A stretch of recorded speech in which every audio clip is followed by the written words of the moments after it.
1999. In 15 seconds. Oh, it's getting close. In 10, 9, 8, 7, 6, 5, 4, 3, 2, 1. Happy 1999.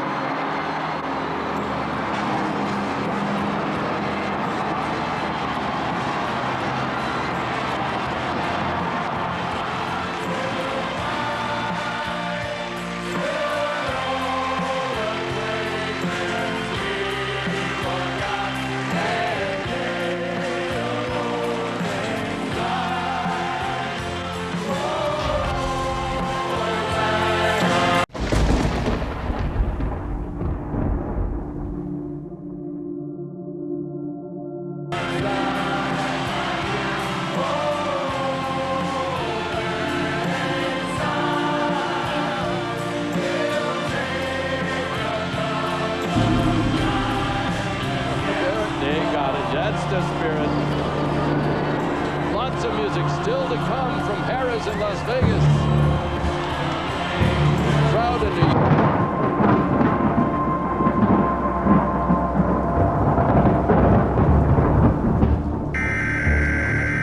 York is going crazy. The laser lights are flashing. Members, children and parents, women who've gotten out of their cars and are taking cover under a bridge, under blankets. More than a dozen cars under the bridge where we are stationed, and we're going to stay here and tell you if anything changes here in Midwest City. I tell you, the folks who are home, count your lucky stars. Some of these people who waited too long to get home are paying for it to a certain extent, having to take cover under bridges, hoping for the best, and it appears things are heading our way.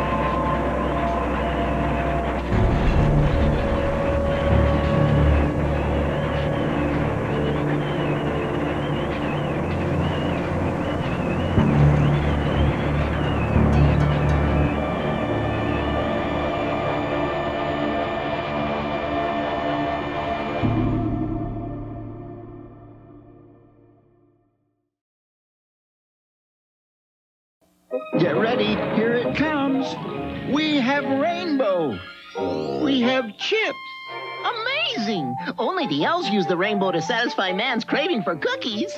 And candy. Rainbow Chips Deluxe from Keebler. And now, Newsline 9 continues with Angela Buckaloo and Brady Bruce. More developments in the Murrah bombing case. We now know exactly where in Denver the trial will take place. And a police officer is the victim of a pipe bombing in Porter, Oklahoma. Luckily, he wasn't in his car at the time. And more of an inconvenience and a scare for some American Eagle passengers in Tulsa. Wait till you hear this story. We'll have that story and much, much more coming up. But first, a check of our weather with Paul Bouchereau, who's sitting in for Brady Bruce this morning. Is that one of those prop planes? It's one of the prop planes, but it's not what you think. It has more to do with smells than anything else.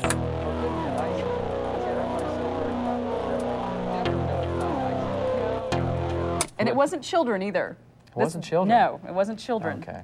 Maybe it was the dry weather. Have we teased you enough? Yes. Everybody's on, okay, will you please show it? Throw the weather out. Let's show what we have going on in the weather for today. It's going to be a sunny day.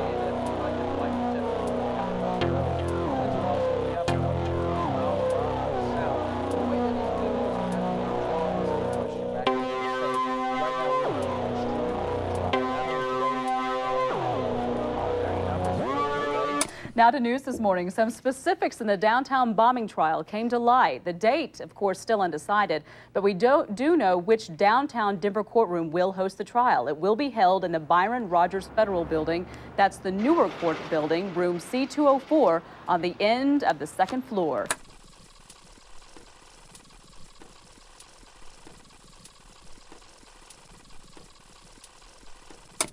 Paul Bouchereau is coming up next. And look at our weather forecast. Hopefully some rain in our 7-day.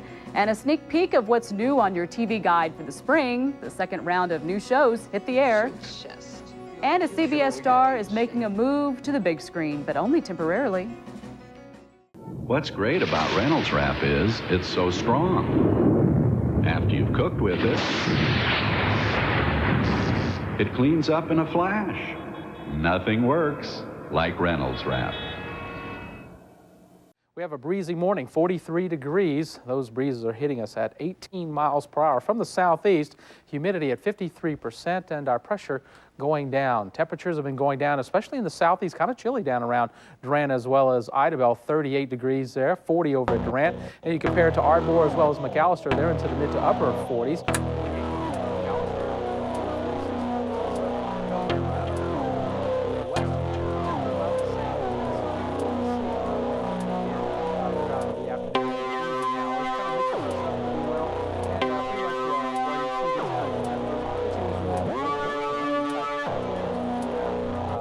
Draining into some lower areas. Now towards the west, you can see 32 degrees right now over at Guyman is the coldest in the state, and I think we'll be seeing those winds kick up later on this afternoon. And also,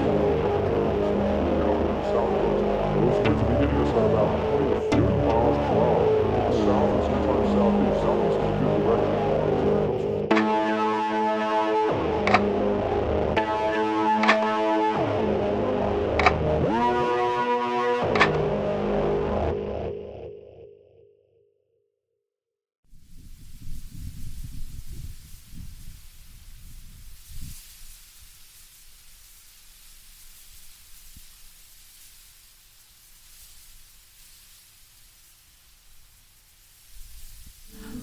It's early afternoon, and Amy Crago is home with her 10-month-old baby, Aaliyah, and her parents, Robert and Catherine. On the news, they hear that a severe thunderstorm is heading their way, but Amy isn't concerned.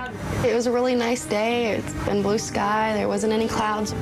Clear skies over Oklahoma can be deceiving, especially at this time of the year.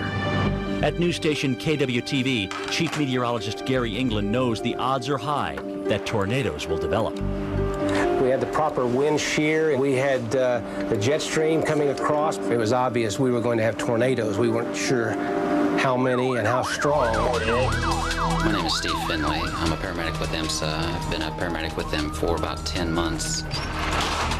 There are other things I could have done, jobs that pay much more. What'd you guys get it as? A sick call? But I wanted to do this. This was a great way to get at something that was inside of me. I just wanted to go out there and see if I could make a difference, see if I could do something good. How you doing? Pretty good. My name is Jana Hardy. I live in Oklahoma City. I've been a paramedic in Oklahoma City about 3.5 years, I guess. Might as well grab 51 too, huh? Might as well. You can come into work sometimes or wake up in the morning and have a bad feeling that something bad's going to happen. Okay. A lot of it's gut instinct, a lot of it's intuition. And then I hate days like that because then you sit there on edge waiting for it to happen. Yeah, we have a situation that's fairly dangerous. Storms are intensifying very rapidly. Explosive thunderstorms. At around 5 p.m., a severe weather warning is issued for regions just south of the Cragos neighborhood. 35 miles southwest, skies darken and lightning pierces the clouds. The storm cloud grows to huge proportions and begins to slowly rotate.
Chickasha in Bridge Creek, Amy Craigo watches her father scan the skies.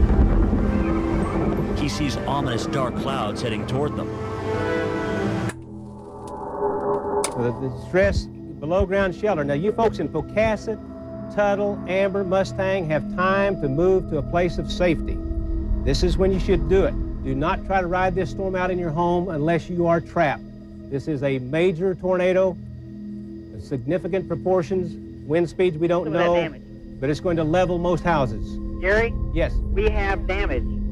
We have, looks like, we're blocked off. We can't go any further here. It went across the house area, and it's leveled all the power lines. Oh, brother, we've got power lines stretching all across the road. We've got a traffic jam. You gonna be able to get through it? We've got chase vehicles, chase vehicles backing up, trying to get out of here. We've got emergency vehicles that can't get through. Power lines are down. The tornado is to your northeast. Okay, we have to turn around and go back. It appears to be very huge. And I will tell you folks, once again, as you watch this tornado, if it maintains itself, now it's produced several tornadoes. Let's go to Storm Action 3. Go to Storm Action 3. Oh my gosh. Where's this from and who is this? This is Mike and Dan. Are they on? This is the tornado on the ground just moments ago. This is be a wedge tornado.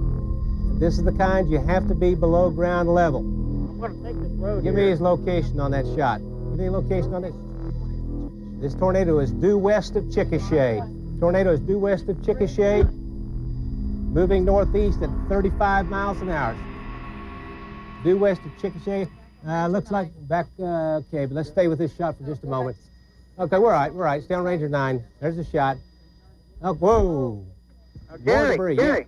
Yeah. It's getting bigger again. It got smaller there briefly just a while ago. Now it's getting bigger. It's still a wedge.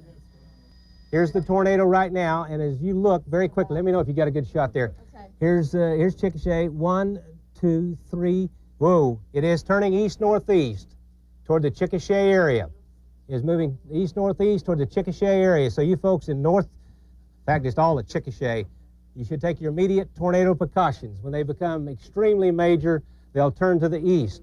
So once again, this storm is turning to the east. As you watch, I'm going to bring this around a little bit more to about a 60 on our update. What do you got, Val? We're just, it's still big, Gary. Just believe me, it's still a huge tornado. I think I'm starting to lose you. Okay, I hear you. Val, now with this new projection moving more to the northeast, Chickasha, parts of Chickasha, 611. 611. In Chickasha, take your immediate tornado precautions. And, wow. Okay. This is the circulation, and just bear with me. God is the only one who can protect people right now. The only one. That is one thing I assure you of. Big tornado. Very large tornado.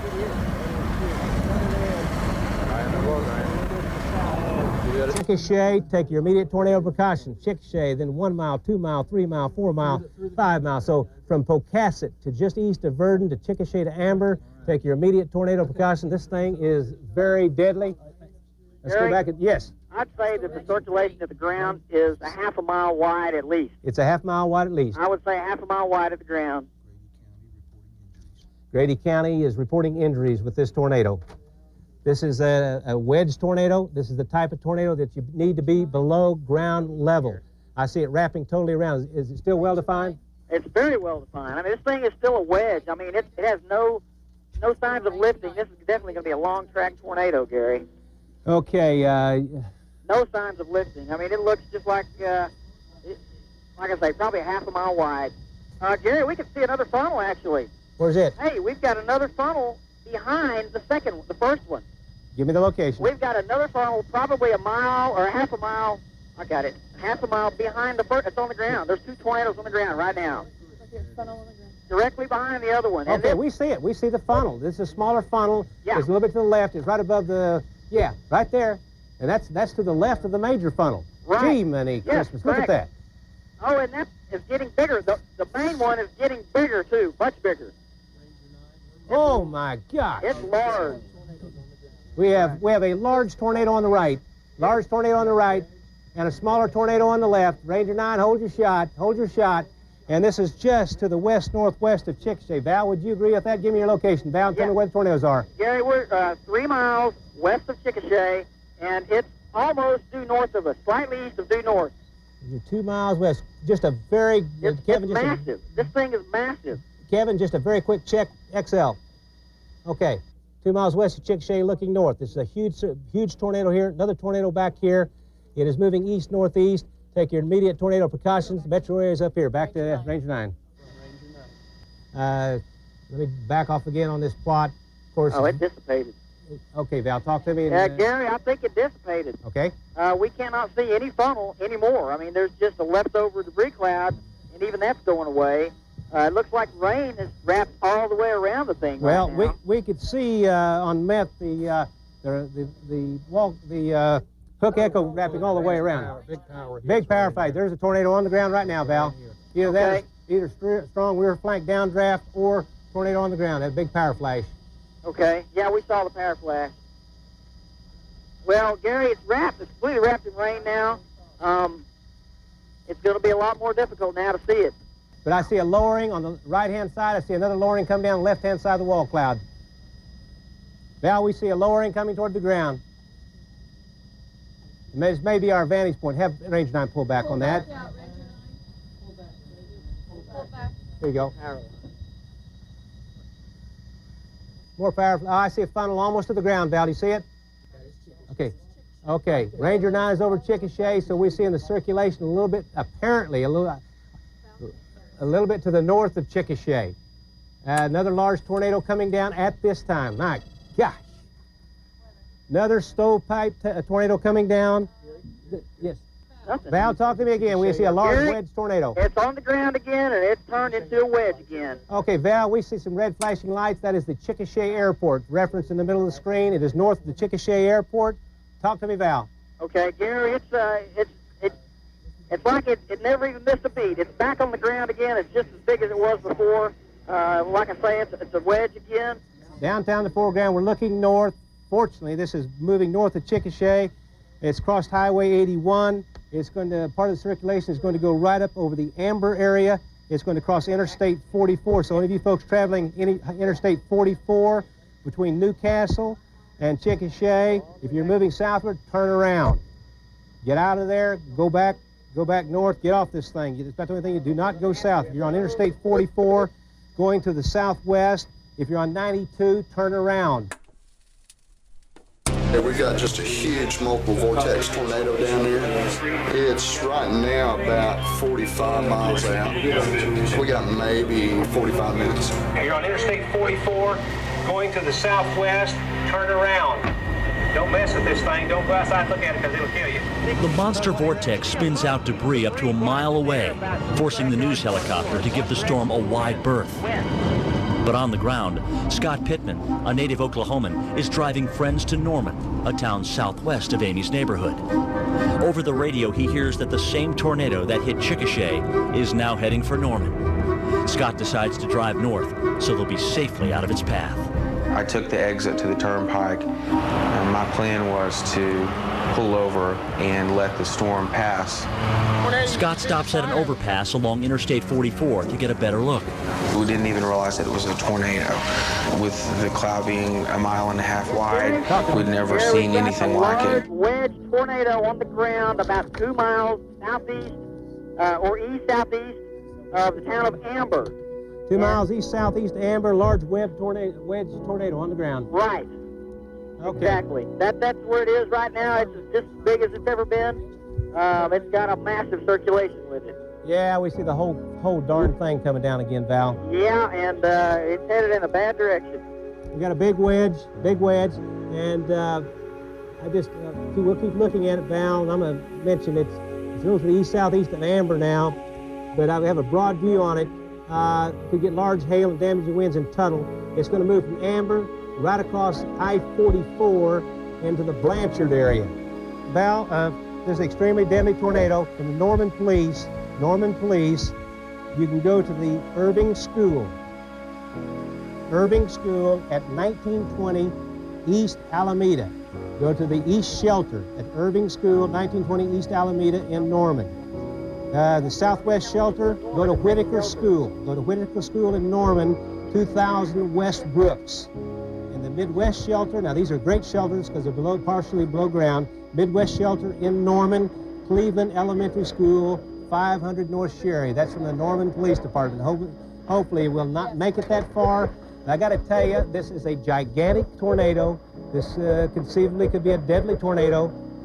Most structures, most houses will not survive this, and it is moving toward Interstate 40. I'm sorry, Interstate 44, directly toward Newcastle is a fairly large area, and Gary, I'm going to say approaching a mile wide. Okay. Now this thing is moving toward I-44. It's probably going to take in part of Blanchard, part of Newcastle. It could come in very close to Southwest 134th and Southwest 106th. Could reach parts of Moore at 719. If it turns in the right, it's going to go into the Norman area. We still see a huge tornado motion. Gary? Yes. We are half a mile south of the tornado. We're getting wind gusts of 60 right now. You're 1/2 mile south? Half a mile south of the tornado, we're getting wind gusts of 60. From what direction? I see a large piece of debris flying through the air about 200 yards to our north. What direction are your winds? West. So you're getting some wraparound? We're getting wraparound precip, definitely. That looks like the entire thing. You got a surface-based mesocyclone. Yes, that's exactly what it is. The whole thing's on the ground. The whole thing's rotating. About 10 miles south of the overpass, the storm roars up Interstate 44. What looks like an enormous dark cloud is actually the mile-wide killer tornado. It's now an F5, and it's heading straight for Bridge Creek. For the first time in my career, 27 years, I said you have to be below ground level to survive. And I've been talking to everybody for 27 years, say eventually an F5 is going to come through the metro. It's there. It's a mile wide. I'm looking at the thing, and I'm thinking, it's happening. I can't believe it's happening. It has had baseball-sized hail with it as it's moved through. You're watching a long-track, very rare event. These usually account for only about 2% of all tornadoes. They are deadly. You about need to be below ground level to survive. Have those pillows and blankets, coats, whatever in there with you.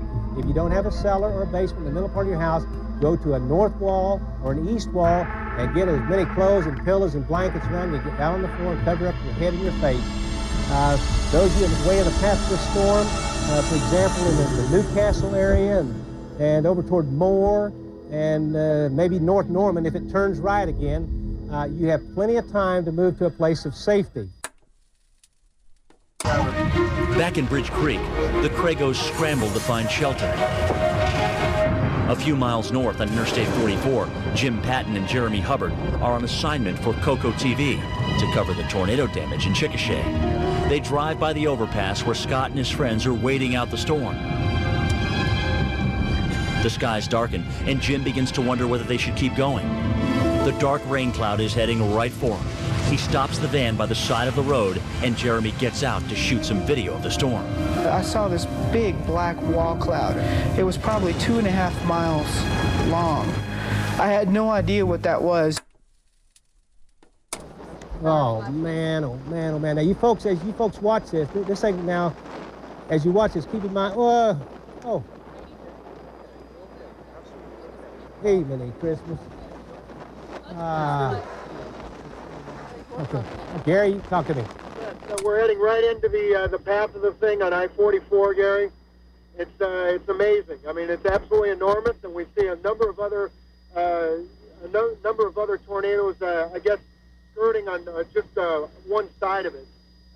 All the tornadoes in the same general area, right? It's all in the same heading towards the same general area, and we're seeing still a pretty heavy stream of traffic heading right toward it. So at pretty good speeds right now as we speak. This is a long track tornado. You see all those lights to the south. We see all those lights to the south. Ranger 9, give us what location that town that is. It's moving into populated areas. As the monster twister engulfs the home of Amy Craigo, she huddles in a closet with her family. Her father, Robert, struggles to keep the closet door closed. The door was just popping open and shut, and I could see the daylight outside from the wind trying to suck the door open. Suddenly, the closet door is ripped from his hands. The Craigos are violently yanked up into the swirling vortex. It was just like a bright light. You couldn't see, you couldn't hear. I was just certain that I was going to die. I was scared to death, and there wasn't anything I could do. Amy clutches Aaliyah as they are flung over 100 feet through the air. I had Aaliyah in my arms at that point, and I remember I hit the ground, I still had her, and then after that, I don't remember when I let go. I put my hands over my head, and I asked God just to go ahead and take me. Amy staggers to her feet. Baby Aaliyah is gone. I realized I had to find my baby, but I think I was still in shock too, because I looked around, I couldn't find anybody, and I didn't know what to do. My house was gone, the trees were gone, the cars were gone. There was a tree that landed right next to me.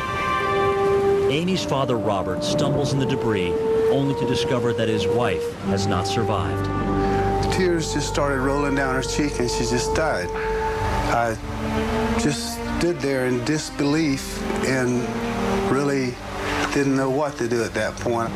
In deep shock, Robert searches for his daughter and baby Aaliyah. He can't see Amy wandering amidst the trees. I assumed everyone was dead. There was no one present. Gary, you there? Yes. Okay, Gary. Man, this thing is still just as large as it ever was. It's probably on I-44 right now. It's hard to tell. It might have went across it already, but... Make sure I have that southwest shot also. It's there. It's there. On our map, we're starting to see areas of residential sections in its path now, more towards the northeast. I mean, it's starting to come into the outskirts of the metro area.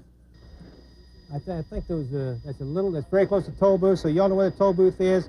It's just a matter of miles down the road from Newcastle. So this storm is moving directly toward Newcastle at this particular time. This is a long track, potentially deadly tornado.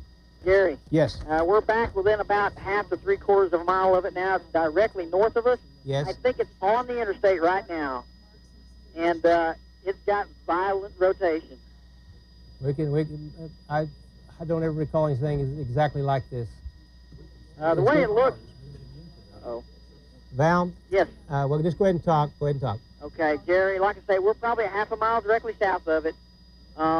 It's massive rotation. It's probably just coming off the turnpike right now. I saw some big power flashes within the tornado earlier, just a while ago. Okay, let's go to XL for just a brief second. Newcastle is large. The circulation is right in here at the toll booth. This is Interstate 44. It is moving right along the highway. The circulation is 6 miles across. The circulation is probably a half mile to mile across. So from along Interstate 44, where the toll booth is, to Newcastle, up into southwest 131st, southwest Oklahoma City. Take your immediate tornado precautions. Go back to Ranger 9. Long track, deadly tornado. Talk to me, Val. Oh, man, this thing is probably the south edge of the circulation is a half mile or less north of us. And that circulation is very, very strong. I don't think I've ever seen one that big before. A few miles away at the highway overpass on Interstate 44, the terror is just beginning for Scott Pittman and his friends. While they wait out the storm, they see the tornado cross the highway, heading straight for them. Just before the tornado hit, debris and wind was beginning to blow and come in underneath the bridge. People were beginning to take cover, and we knew that this was the only place that we could go. The group picks an extremely dangerous shelter, the overpass. Oh, it's gonna hit us. Look at the debris. Wow. Look at the debris. See that debris flying over there? I got it. Say bye to Gio. Oh my God. Oh my God. Okay. Oh my God. Oh my God. Oh my God. Oh my God. Read it. Yeah. Yeah, I'm getting it. Yeah. Video. I hope my tracker doesn't. Watch out, you guys.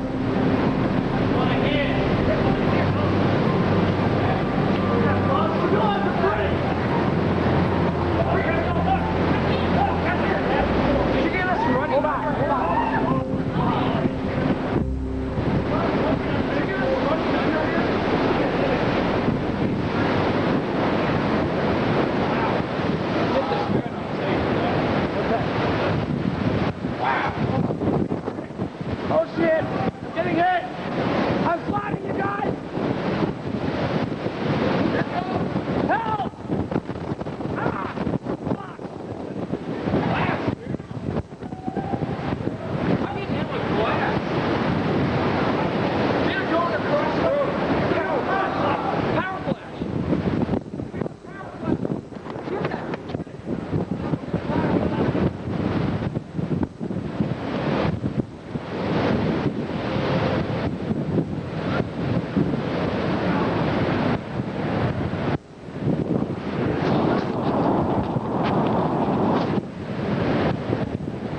I'm going to get it, Ricky. I'm going to get it. I'm going to get it. Look at this. We're going after it. Look at that.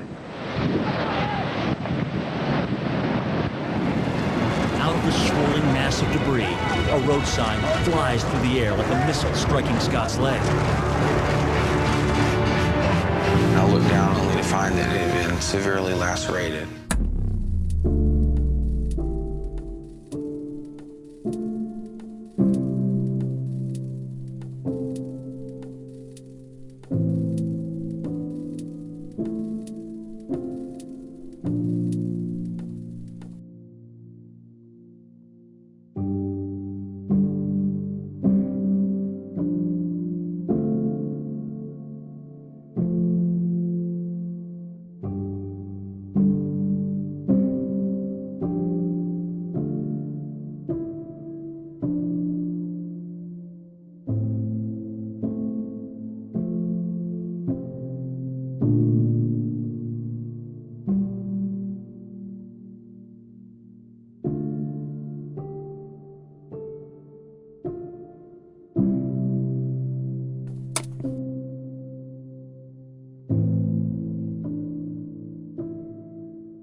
So large.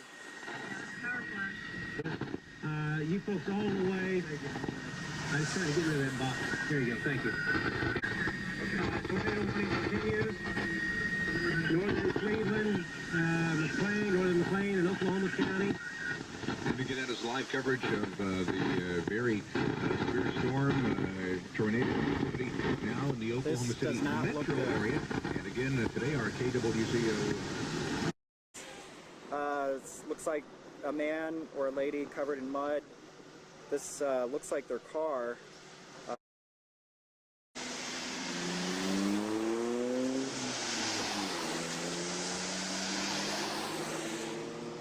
These people look to be injured from the tornado. We're at KWCO 1560. Our time is 23 minutes after 7 o'clock. We have been bringing you the weather coming for the past couple of hours. As Bob talked about that storm that began out to the west. Van, and I had it parked over there by the underpass, and this is where it got to. My God. Whose van is that? Mine. Oh, man, you were... It hit, man. It hit right on us. We had both Where were you guys? Underneath the underpass. Were you really? Yeah. Wow. We had to hang on both hands. Some little kid up there's mom. It's going to get much more serious. It's a very extremely serious storm. The velocities are very high. It's a wedge-shaped. It is becoming stronger and stronger and stronger. Well, the whole updraft, it just looks like one huge cylinder all the way up to the top of the storm. Okay, Val, we've got the tornado right now close to the access road at H.E. Bailey Turnpike, north side of Newcastle. We've got baseball-sized hail in Newcastle right now. Here's the circulation, and it is huge. Newcastle covers a large area. Right in here is State Highway 37. Of course, this is I-44 right here. This is 134th. Right in here, northwest of 24th Street. So it's right back here is the the pike booth, and it's paralleling. It may turn to the right. If it does, Norman, you are not out of it yet. But Newcastle, from the toll pike booth to Newcastle, on to the north, this is extremely deadly. It's going to cover parts of Moore, South Oklahoma City. This is a classic circulation. It's a long-lasting tornado. Yes. Gary, we can hear the tornado right now. It is roaring. We're close enough to hear it. There's debris. We're just about to get hit with debris. It's got to be on the turnpike now. Who has that? It's Ranger 9. There's all kinds of debris flying through the air. All kinds of debris. Okay, Val, Ranger 9 reports the tornado is totally wrapped in rain, becoming HC. Well, he's right. Probably real close to being right. We've got debris flying through the air all over the place here. Okay. Norman Cam should be coming up with a shot here before long. Debris? You see that stuff flying? Look up there above us. We got to go south. You're hot, Val. Keep talking. We got to go south. We're going to have to retreat, Gary. Okay. We're going to have to back up here. We've got large chunks of debris falling on us. Okay. Evidently, the circulation... Say again, Val? Evidently, the circulation is bigger than what we thought. It is a huge circulation. It's throwing debris well a mile around the tornado. In other words, a mile outside of the circulation, it's dropping big chunks of debris. Now, the circulation here, we can see the moisture wrapping around. Let's go to XL very quickly. And we're going very quickly here. And this is a classic tornadic hook echo strong mesocyclone. It's becoming totally rain-wrapped. It is covering parts of I-44, moving into Newcastle. I'm going to stop up here in this hill and let's shoot video, okay? It's going to be moving into southwest Oklahoma City very shortly. This is very deadly. Go back to Ranger 9. The tornado is rain-wrapped. It's in the middle of the rain. So, I'll tell you folks, from Blanchard to southwest Oklahoma City to the Del City area, Moore. Right now it may turn a little bit to the north of Norman, but right now it's moving northeast paralleling Interstate 44. This is a storm that you need to be below ground level. It is extremely dangerous. Deputy Robert Jolly of the Grady County Sheriff's Department patrols the damage path and gets a call to head over to Bridge Creek, where there's word of casualties. Driving over hail-strewn roads, his dashboard camera captures another tornado in the distance. As he drives into the residential area, he sees a car leaving. A neighbor is taking a young woman suffering from a head injury to a nearby hospital. So I went around and assessed her injuries. She appeared to be in shock. She couldn't find her family. She couldn't find her child. That young woman is Amy Crego. Just as Deputy Jolly is checking Amy, a few miles away, Jim Patton and Jeremy Hubbard head back to the TV station. They stop at the overpass where only moments ago, Scott Pittman and others took shelter. This time, the scene is completely different. What used to be cars and vans are now unrecognizable twisted pieces of metal. In some cases, only the engines are left. Scott Pittman is seriously injured. Get him covered up. Keep pressure on that wound. Another man has a broken leg. Jim tries to help him. If it's on, if it works, I think we got an ambulance coming, partners. We have to come out Oklahoma City, though. So. An emergency medical team arrives. Remember what just happened? Yeah, we were hit by a tornado. Okay. Paramedics wrap a protective splint around the man's broken leg. About an hour after the ordeal, the injured are treated at a local hospital. Okay.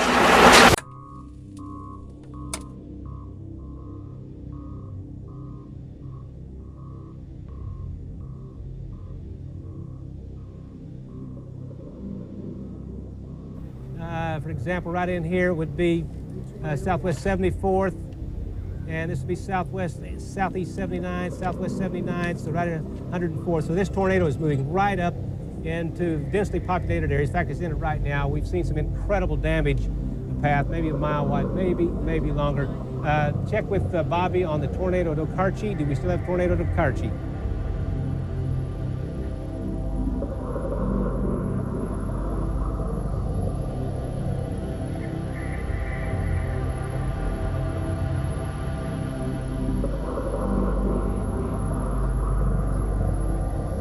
As you look at it, this tornado is moving through parts of Newcastle and southwest Oklahoma City. Now that would be close to circulating southwest 149, South Meridian Avenue, South Portland. It's moving over northwest 24th Street, Newcastle. Newcastle area could be very hard to get with this big.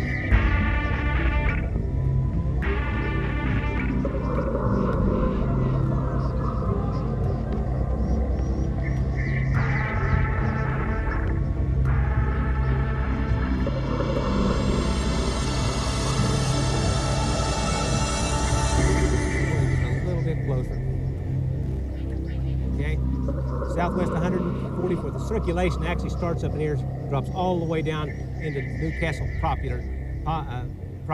So move it northeast. Looks like to me it's headed directly toward you folks and more. Gary, we're in Newcastle right now, and north of us, about, I can't tell, probably a mile or two, that thing is still on the ground, and it's still very large. There's lots of debris in the air right now, lots of debris. Now we see a large stovepipe with a huge lowering off to the left. Say it again, Gary. We see a large stovepipe with a lowering off to the left, huge lowering to the left. Looks like the whole lowering to the left is coming to the ground again. That's very possible, Gary. So I see the northern edge of the circulation close to southwest 134th, then extends right down into Newcastle. Okay. It's obviously moving through populated area. Right. It's approaching the river, getting ready to move into. Yeah, with the stovepipe, we're getting on. You see the power flashes, Val? Sirens are going off and more. I guess I'll just follow everybody else. Take your immediate tornado precautions. Now, I could do a storm projection, but the easiest thing to tell you, it's moving from Newcastle to Moore, and you don't have a lot of time. National Weather Service is issuing a tornado emergency within Oklahoma City proper. Stand by. Orders 502, suspend all coast movements. Go ahead and start having shelter crews at all costs. Police radios, I got the firing and they will. They're advising us to take shelter.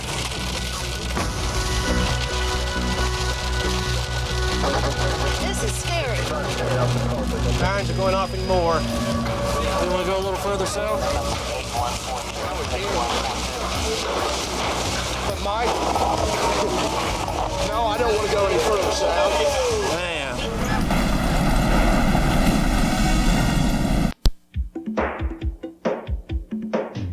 Lift it up! Lift it up! Thank you!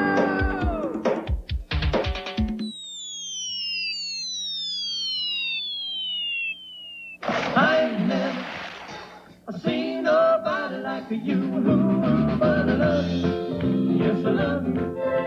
This summer, turn things around with a trip to Missouri's Ozark Mountain Country.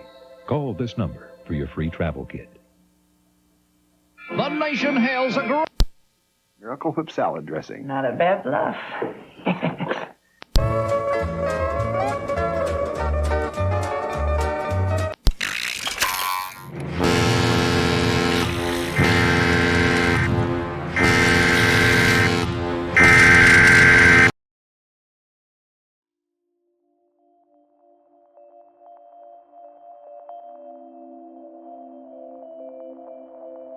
Thank you, Mike. Again, on Storm Tracker, I do want to give you an update on the tornado warning that's now been issued. We are talking about this. This is a storm that is on the ground in the Newcastle area. We're watching this closely. We also have now a reissuance of the tornado warning for the folks that live in Canadian County and also in southeastern Kingfisher County. This is the area we're talking about. Here is the I-40 area. This storm right in this region, right in here. So again, if you live in Canadian County, the northern part of that county, or the southern part of Kingfisher County, you are now under a tornado warning. This tornado warning is in effect until 7:30.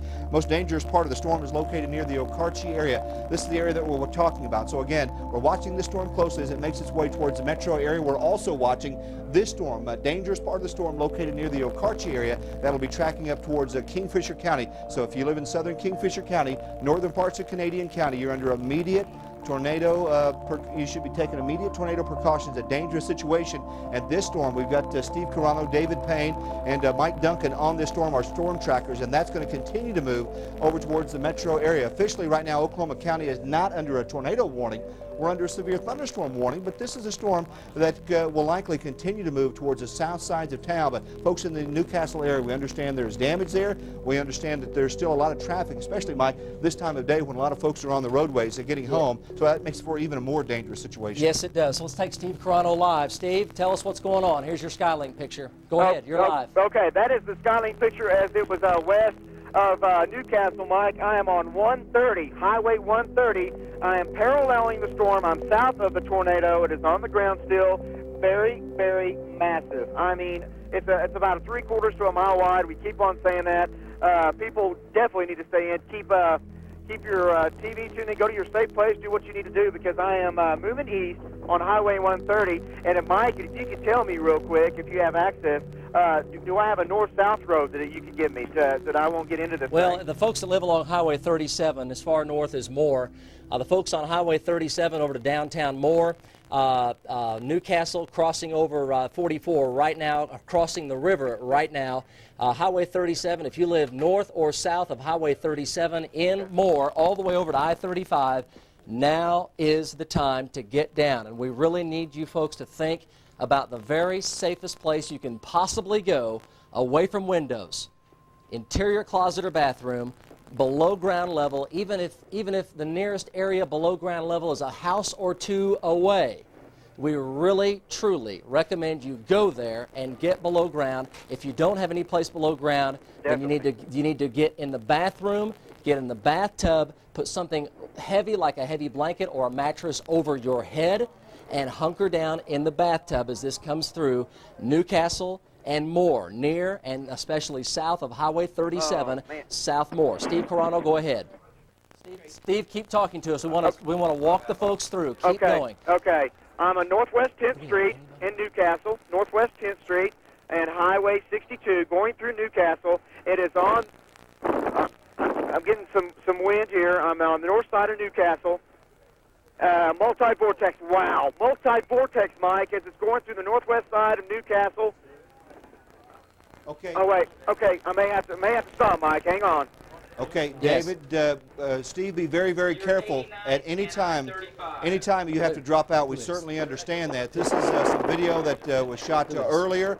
Very dangerous situation. This is the storm that they're on, and again, we want to keep our storm trackers safe as they continue to provide information.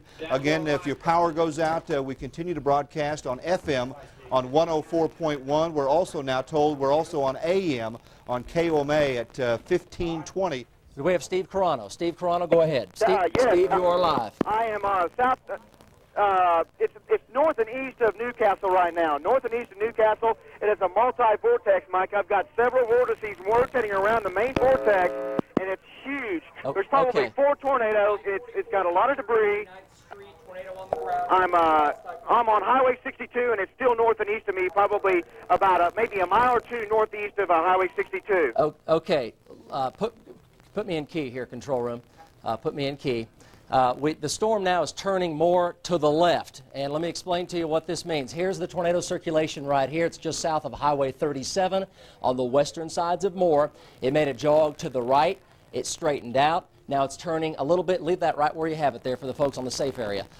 And now it may go on up and approach South 89th Street. So we are talking about possibly as far north as South 89th Street. The tornado is located right here. That's at 44, just to the southwest of Highway 37, West Moore. It is now beginning to turn more to the left, and that will take it up to as far north as South 89th Street.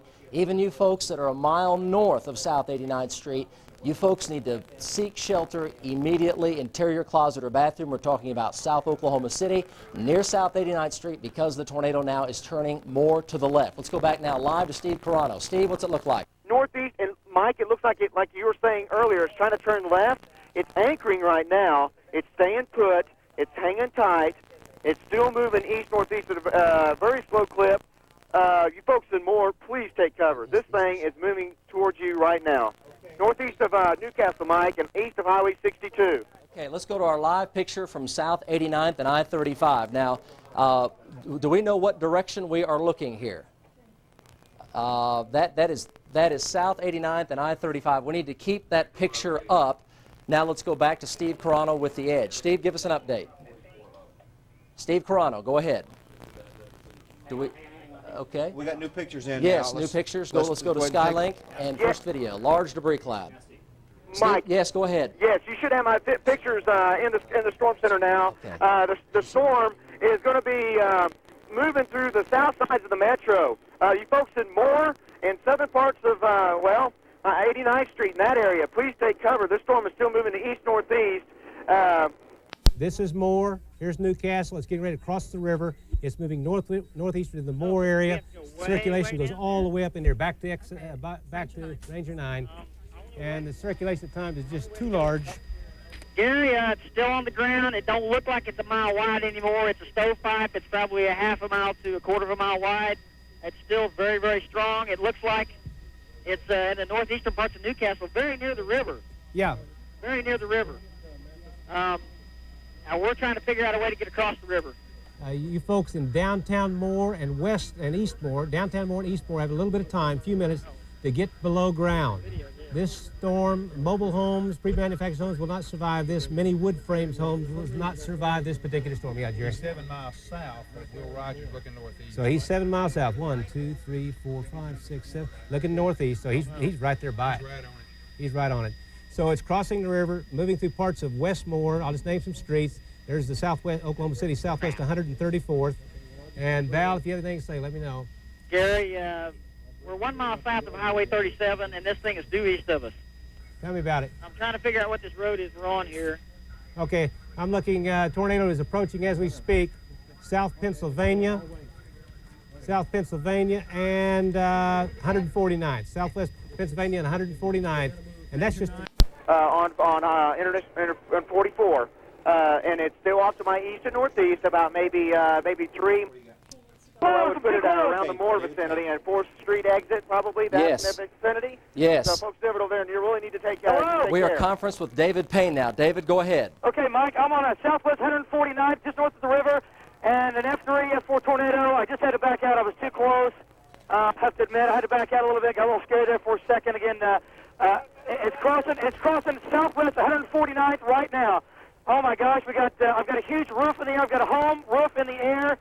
I've got winds down to 100 in my position to 110 miles an hour. The tornado is directly over southwest 149th, and it's a half-mile wide, and it's an F4 tornado, winds in excess of 200, maybe 240 miles an hour. Okay. If you can hear the wind, I'll roll the window down, and you can hear the wind here. You can hear the rushing water sound, the roar, if you would. It just crossed southwest 149th, just east of 44, and I tell you what it did. It turned hard right at the river, and then it took more of a north turn. It turned more back to the left. It anchored and came back to the left as it intensified, which of course is a classic thing that happens with these. So it came a little bit further north, and I am in the middle of all kinds of damage here. I've got, as I'm talking to you, there's several homes here that were hit extremely hard. I have animals, power lines down, animals down. I have a mess, and of course, as you can imagine, we need emergency crews here on Southwest 49th, just east 44. And oh my gosh, looking around, Mike, it looks literally like a war zone. I mean, every house, cars, it's really bad. I could just describe it as a war zone. There's debris everywhere. There's parts of houses that are missing. Major large trees are snapped off of the base, sheared off of the base. And again, the tornado now just to my north and east. If you'd like to make a call, just to my north and east, about eighth of a mile. You can hear the wind here. Let's go to Chopper 4. About 100 miles an hour right now. Let's go to Chopper 4. Jim Gardner and Chopper 4. Go ahead, Jim. Jim Gardner, you are live. Okay, Mike, I got you now. Took a while to get everything lined out. We're just lifted Westheimer, full fuel here. We're coming in. We got a visual on a tornado moving northeast. We'd like to say there's a lot of lightning with this, Mike, and if you'll give me a minute, I have to pass along to Corey, George, and Ryan for Cruise Aviation to turn us around. They didn't have to fuel us. They did anyway. We're back up in the air. Right now, we're getting back on the tornado, Mike. It's still very large, still very big. I hope you're getting a good picture. We'll get around here in a minute where we can start tracking it, and we'll go along with our updates. Back to you. Let's go to Quinn Tran in Chickasha with damage. Let's go over to Quinn. Mike, we are along Highway 81 near the municipal airport. West of here, there's damage. You're looking right there west of Highway 81. The municipal airport is simply destroyed. They describe it as happening very quickly. This was a Navy air base built in World War II, and they say it's never been damaged until now. If you look east of here on Highway 81, you can see some of the debris from the airport tossing over towards the east side of Highway 81. So far, we've had no reports of injuries, but that's still something we're checking right now, Mike. What north-south street are you on? North-south street is Portland. There's Penn. Portland, you're right. Yeah, you're right there.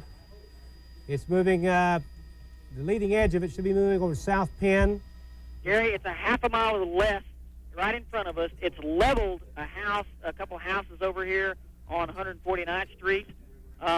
It's just now, probably a quarter of a mile north of 149th Street. Okay. And trying to figure out, it's probably very near May, north of 149th Street on May. It's north of 149th Street on May. Val Right. has the tornado. Val has the tornado 149th Street and May. Southwest 149th and May. Just north of that location. Here's South May Avenue. Val said just leveled some houses right in there. We're going to stay with this one for a while as well and just go back and forth between the chopper and the ground shot. There's the tornado on the ground. You're at South 89th Street and I-35. That's just to the south of Crossroads Mall. You're looking toward the south-southwest from Crossroads Mall. Large explosion. And there's... Large explosion. Explosion. Tremendous, folks. We have to just express Large to you explosion. this is 200-mile-per-hour winds plus now moving toward I-35 in Moore. And Mike, I was just talking to the Westheimer Tower. They've lost their telephones. They are also having a problem with their radios. He's talking to me right now, giving him information on this tornado to inform Tinker of its path. But they're starting to get a lot of power outages around here, Mike. We can see lights go off. One side of the southwest side of where we are right now is totally black, Mike. There's no power at all. Emergency vehicles running around. There is no power on the southwest side by Oklahoma City Will Rogers World Airport and the south edges of that. And as we go through, you can see the transformers go on and more lights going off in the city. I mean, this is it's a light show, Mike. It's incredible. There's stuff blowing up all over. that is an incredibly tragic scene for Moore. We pray that you folks are safe. This is an F4 tornado going through Moore live. It's just Mike, the worst case scenario. This is going to cross I-35. I-35 is very, very heavy in traffic southbound at this time. Folks, if you're listening on... cross right now, you can see the explosion. If you are south of 89th Street on I-35 down to South 4th Street and Moore, get out of your car right now. Get out of your car right now. Don't wait. Don't wait till you see a picture of it. Don't wait until you can see it. Get out of your car right now. Get underneath an underpass. Get in a hole. Get in a ditch. Get out of your car on I-35. You folks listening to us on the radio, get out of your car. Do not be in your car anywhere near this tornado. It could even suck you in if you're close to it. Let's go back to our live. Let's go to South Oklahoma City ground shot. South 89th and I-35. I'm going to do it. As we're watching this, I'm going to put you a storm track on here. It is in Moore right now, moving northeast at about 30, speed 30. Ranger 9, go to Ranger 9. Talk to me, Scott. Area is Scott Willis. We're at I-240 and Sooner Road looking for a west-southwest. There's a large tornado on the ground. Large tornado on the ground. Give me your location again. At I-240 and Sooner Road looking to the west-southwest. That probably looks like 2 to 3 miles away, and it is moving east-northeast. We're in the clear area. There's no precipitation occurring right now where we're at. Okay, yes, go to XL, and I'm going to show him exactly where you are. He's right in here, folks. He's looking to the southwest. How large would you estimate the tornado cross? What would you estimate that, about a quarter of a mile right now? Yeah, we need to move, Gary. It's coming right at us. Ranger 9, Ranger 9, Ranger 9. Is this 119th Street? Get east, get east. East. You guys go east, go east. It's coming directly toward you. Coming towards us. It's going directly toward you, northeast of 25. Get the heck out of there. Gary, it looks like it's increasing in width right now. It looks like it's increasing in width. We got it. It's moving south, northeast at about 25. This is This is southeast 82nd right here. This is southeast 74th. On 240 east. Quick. Are you moving east now? Yeah, we're getting east. We're going east, Gary. I can still see it. It looks like it is increasing in width as we travel to the east on 240, and the winds are increasing out of the east. Okay, well, it's moving across Moore right now, and you can see the damage path right across. God. Take Ranger 9 right across that damage path. We're looking. Very large. That's huge. This tornado is continuing to move. The damage is absolutely incredible. And Ranger 9 is following the damage path into the far distance. If you look on television, you'll see a huge tornado, power line flashes. Okay, you folks that live along South Air Deep, I'm going to give you some north-south roads. Again, those listening on radio, you are going to be occasionally experiencing some power outages because these storms are moving into the metro area. We're going to have Let's stay with that shot. Look at the debris. Look at all the debris. Look at all the debris in the air. Folks, please, we plead with you. You absolutely have got to get down. Get to the lowest level you possibly can. We plead with you, do not take the extra minute or two. We plead with you to get below ground, get in the interior closet or bathroom, get in the bathtub. We plead with you. There it is, crossing Interstate 35. There is a tremendous amount of debris in the air. We pray and plead with you, please get down now. If you're I-35, get out of your car. If you're east of I-35 over to Tinker Air Force Base, please, we plead with you, go to your safe spot now. Take your radio, forget the live pictures, go get safe. Oh my gosh. 89, South 89.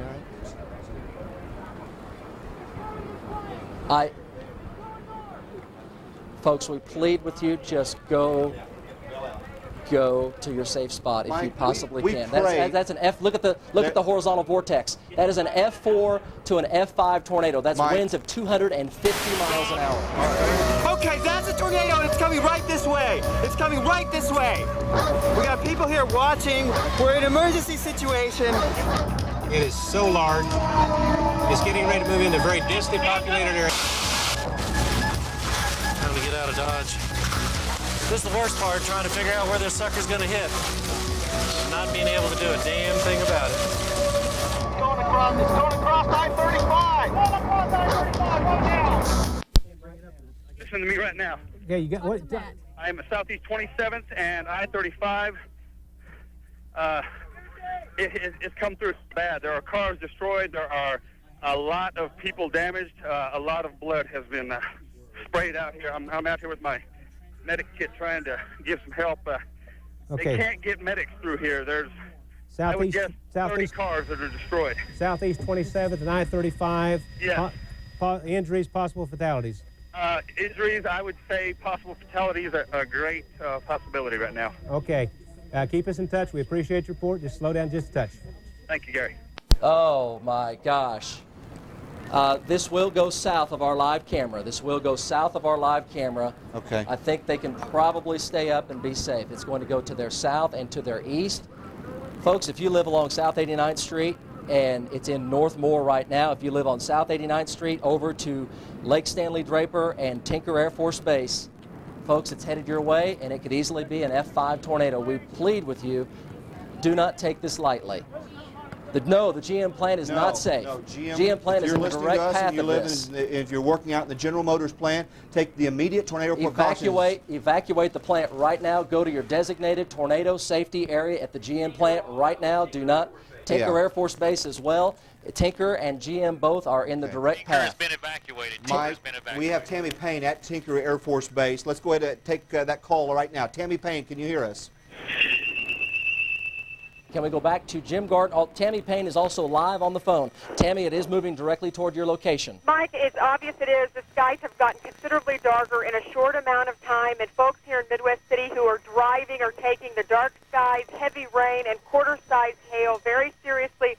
We have a number of family members, children and parents, women who have gotten out of their cars and are taking cover under a bridge, under blankets. More than a dozen cars under the bridge where we are stationed, and we're going to stay here and tell you if anything changes here in Midwest City. I tell you, the folks who are home, count your lucky stars. Some of these people who waited too long to get home are paying for it to a certain extent, having to take cover under bridges, hoping for the best as it appears things are heading our way. Tammy, please stay with us and also take a look where you are and be prepared to seek shelter. Please do not go to the affected area. Give these folks... Hey, Mike? Yes, go ahead, David. I don't know if you can hear me, but there's big pieces of debris hitting my car that sound like hail. There's large pieces of homes and whatever else this tornado has just ripped through. It's coming into Tinker right now. It's coming into Tinker Air Force Base right now. I'm at Bryant Avenue and 240, and I don't know what was here before that was on the corner of Bryant and 35, but it's gone. Whatever was here, I'm sorry, I-240 and Bryant. Yes. Industrial buildings here, they're literally gone. There's nothing left at all. There's nothing left at all. Jim Gardner, can you jump in here? Can you still see Tinker? I can see Tinker. It's right off my nose, Mike. There it is in your picture. You can see in reference to it, to where the tornado is moving. In just a few minutes here, Mike, it's going to be crossing the Tinker Air Force Base.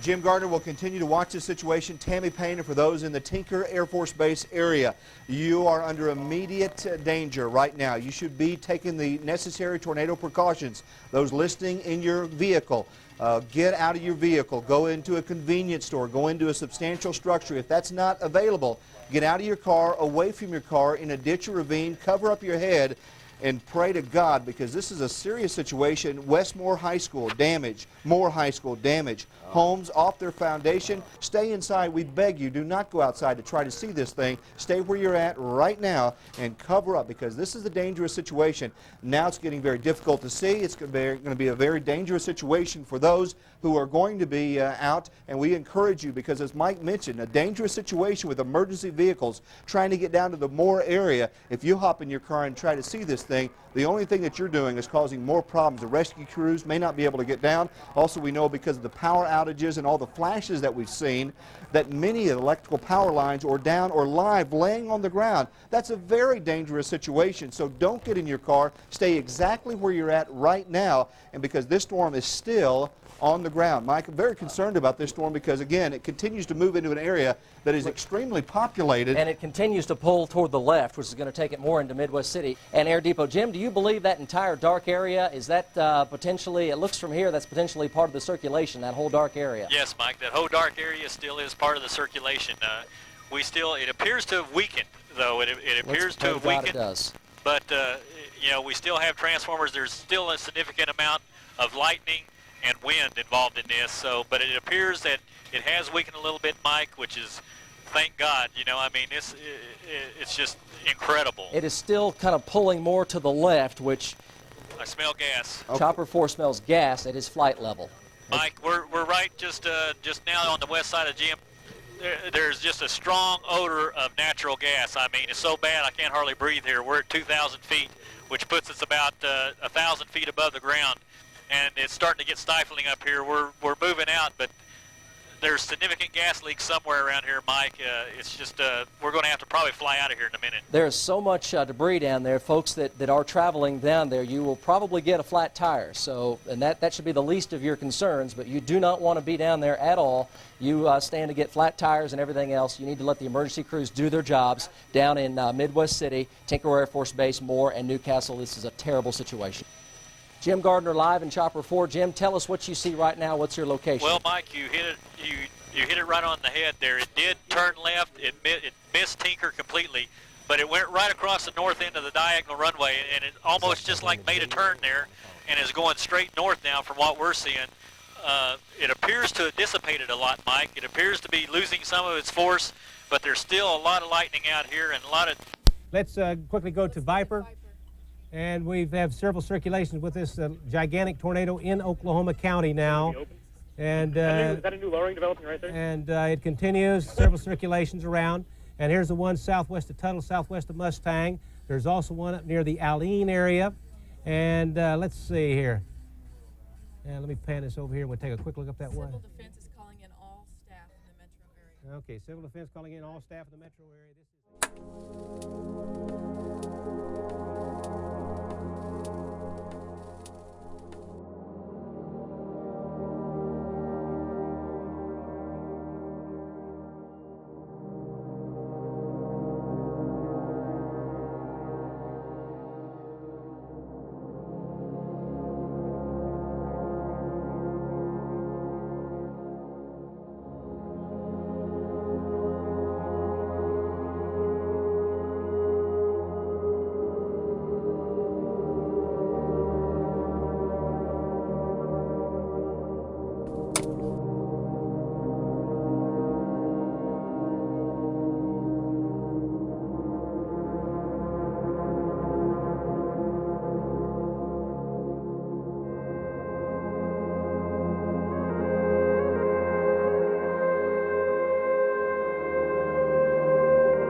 have that. Stay with us on the phone. Let's go now to Tara Bloom in Moore at the damaged site. Tara, you're live. Mike, there is a lot of damage all around us here. This is the First Baptist Church. You can see their sign hanging right there, and we can see the path of the tornado. I don't know if you can see all those homes in the distance, but then it crossed Southwest 89th. We see a daycare center with the roof completely torn off, the sign torn off, playground equipment everywhere. Then take a look at all these power lines that are down and these lights that are down, and look into that neighborhood. Many of those homes are completely demolished. We just see the sticks of the homes, the roofs sticking up, shingles everywhere, a lot of people wandering through the neighborhoods here. Just a few minutes ago, we talked to some people. About 40 people were huddled under I-35. We're just east of there. And they said that 3 truckers basically saved a bunch of lives by getting everyone up underneath that underpass there, and everyone there was safe. There was a few people that had cuts and bruises. I saw a little boy limping quite badly. But everywhere we look right now, we just see a lot of damage and a lot of destruction right in this area, Mike. We've got a lot of damage down here. 503 headquarters, just to be advised, we got total devastation in the path where this tornado went through. We got ourselves a major incident. Copy that, sir. I don't believe this. I do not believe this is happening. Triage. A fake triage. Oh my God. 1 critical, 12 dead wherever 1 unit is. People, you're going to have to move to the right. Move! The small town of Bridge Creek, 20 miles to the south, has been badly hit. They have no ambulance service of their own. Steve is sent to help. Hang on, baby. Hang on, honey. Breathe for me, honey. Yeah. Baby, you hurt everywhere? Oh, my head. You just your head? Baby. How's your chest? I'm going to check the most important things first, okay? Honey, I'm sorry. We're trying to figure it out, baby. Oh, honey. How old are you, baby? Are you 20? Okay. Are you pregnant? No. Okay. We're not forgetting you, okay? Just stay here with me. Yeah, we're gonna have to, man. We got too many down. I had no transport units available. Well, I couldn't leave these people there, so we made a decision just to start sending them off in trucks and vans and whatever we could find. We got more down. We have to set up a triage unit. I'm gonna start sending them POV. To the south side of town, again a reminder, we're simulcasting on radio on your FM dial on 104.1, 107.7. That is damage. Mike, okay. Yes. Go ahead, Jim. Mike. Yes. You got to look at this. This is phenomenal. It's gone. The neighborhood is gone. We are over a neighborhood just west of Tinker Air Force Base. It is gone, Mike. Up here, Steve. Up here. Pan up here. I mean, we come around and pull back. It's gone. It's level. There's nothing here. I mean, it's incredible. The damage, there must be 350 homes, Mike, that are gone. It's just foundations and rubble. I mean, it's incredible.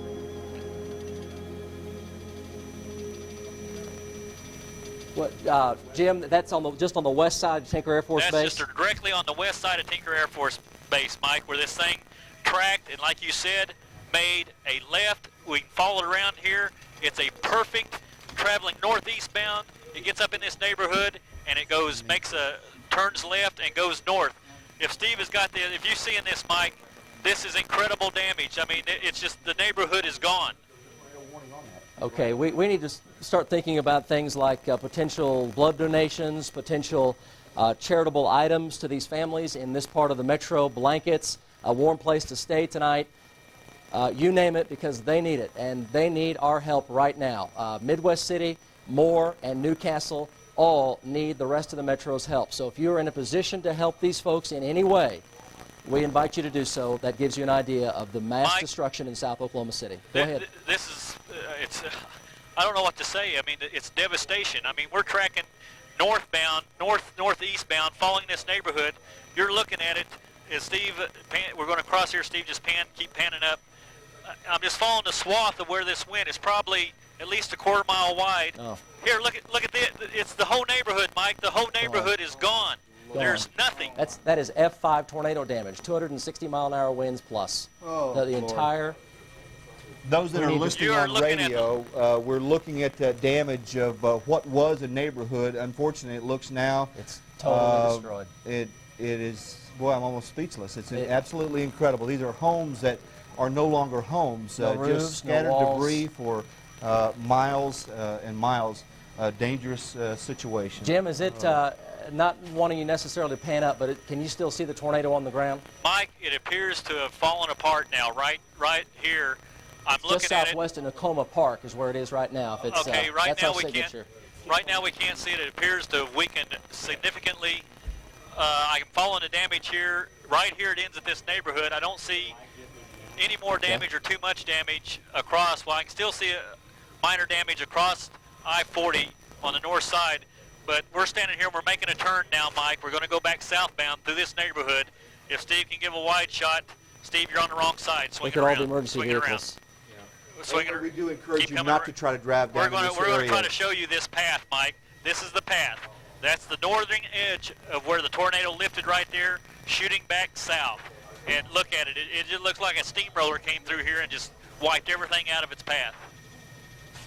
Well, we got to pray for those people. That is absolutely incredible. They need everybody. They need our help. If you are in your home right now, watching this away from the storm, say a prayer for the folks that were in this area, because. Back at Bridge Creek, Amy Crego rests in the hospital. There is still no sign of her baby daughter, Aaliyah. I thought everybody had died. I mean, it never occurred to me that people could live through something like that. Deputy Jolly scours Amy's neighborhood for possible survivors. I just walked towards the tree line. All of a sudden, at the corner of my eye, I'd seen something move. So I stopped and looked, and I looked down there and I seen something. I wasn't real sure what it was, and I reached under the debris and felt a warm leg, and then at that time I knew that I had a baby. He gently carries the infant over to his cruiser. As he wipes the mud from the baby's eyes and ears, she starts to cry. You okay?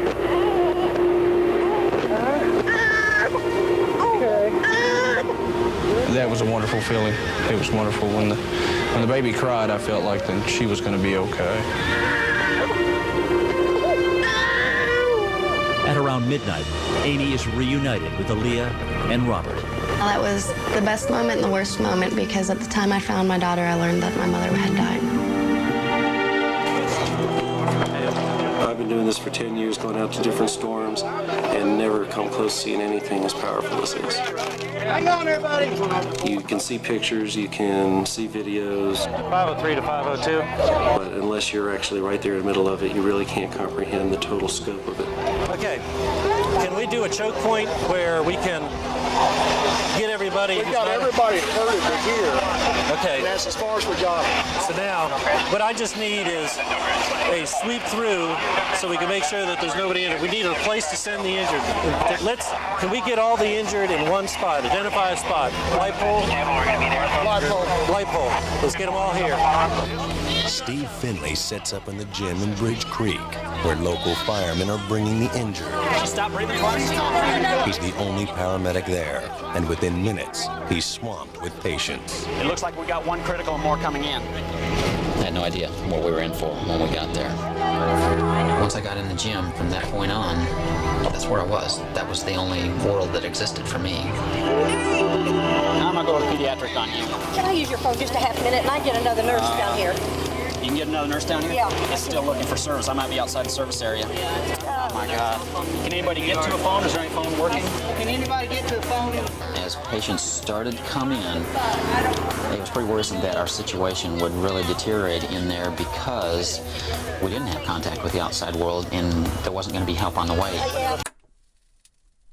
Well, there are going to be a lot of looky-loos who see the devastation on television and want to see it. That's the worst thing that you can do. The best thing you can do right now is to stay away from this area.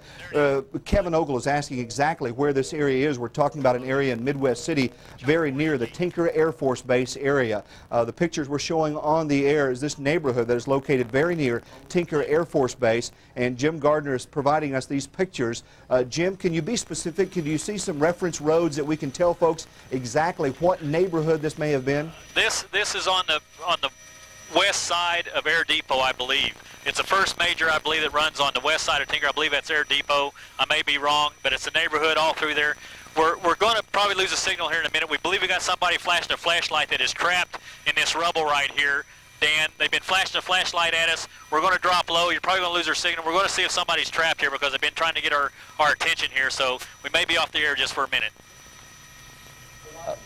Okay, that's Jim Gardner live. He's going to lower the chopper down. Someone is flashing a flashlight at him, potentially for someone who's trapped in a home, and this is going to be just to the west of Tinker Air Force Base. We talk about how important it is to have necessary drills in your home, have working flashlight, things of that nature. We'd much rather sacrifice having pictures on TV if it means possibly saving someone.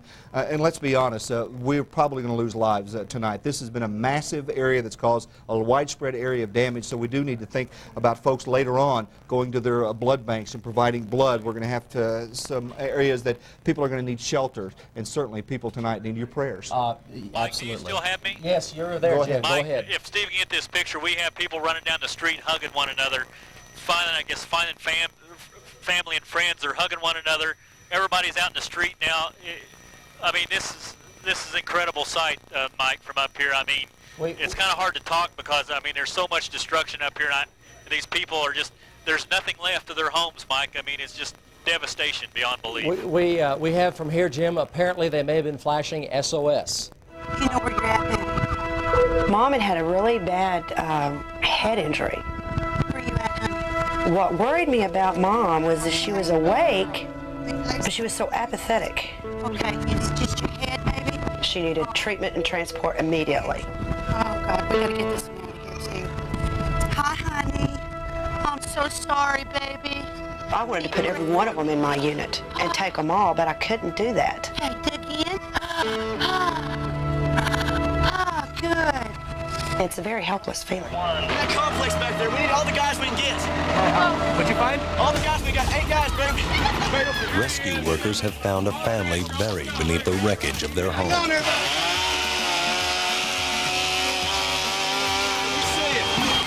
We see you where you're at. Go easy, there's nails in it. Go easy. In there, right there. Close your nail. Where's that chainsaw? How many are they saying? 3. There's a baby and grandmother. You still have the pressure on your leg. Let me have that axe, too. Okay. Heads up, guys. Heads up, it's all coming your way. Okay. I got it. Hey, get that baby out. Here's an empty guy. Here. Got a baby. And the other baby. All right, back up. Baby, all right. Okay.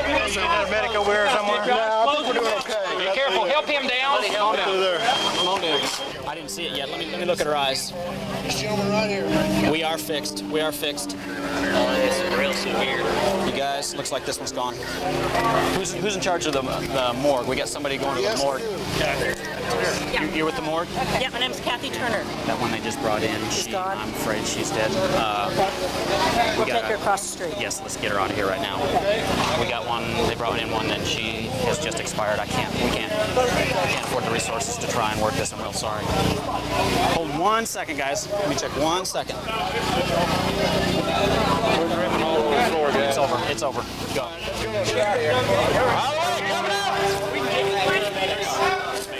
Okay, Jim, stay with us. We are going to go over to Kevin Ogle, and we are now getting reports. Kevin, what can you tell us from the South Metro? Mike, we're getting reports from Southwest Medical Center. They have 10 to 20 patients being transported to them right now. Emergency, as you can imagine, from the housing addition located at 134th and Southwestern. Several of those injuries, several of those patients being rushed to Southwest Medical are critical. As you look at that devastation, you can imagine that, and you can well imagine there will be more injuries being transported to more local hospitals right now. Back to you. David Payne is now live. Our ground unit, we're taking Jim Gardner's chopper shot. David, go ahead. David, okay, Mike, yeah, we're southeast. Okay, Mike, we're fourth here and just east of Bryant.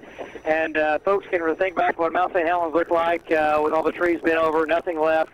That's pretty much what it looks like here. Not a house standing here for about a half mile wide.